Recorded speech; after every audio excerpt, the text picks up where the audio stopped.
ಪ್ರಣಯಾನುಭಾವ ಕವಿತೆ ಆತ್ಮಾನುಸಂಧಾನ ನೆನಪೆಂದರೆ ಮಳೆಬಿಲ್ಲ ಛಾಯೆ ನನ್ನೆದೆಯ ಬಾಂದಳದಿಯ ನನ್ನೆದೆಯ ಬಾಂದಳದಿ ಚಿತ್ತಾರ ಬರೆದವಳೆ ಸುತ್ತೇಳು ಲೋಕದಲ್ಲಿ ಮತ್ತೆ ಸಿಗದವಳೆ ನನ್ನೊಳಗೆ ಹಾಡಾಗಿ ಹರಿದವಳೆ ನೂರು ಜನ್ಮಕ್ಕೂ ನೂರಾರು ಜನ್ಮಕ್ಕೂ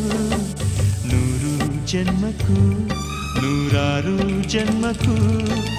ಒಲವಾಧಾರೆಯೇ ಒಲಿದೊಲಿದು ಬಾರೆಯೇ ನನ್ನ ಆತ್ಮ ನನ್ನ ಪ್ರಾಣ ನೀನೆಂದು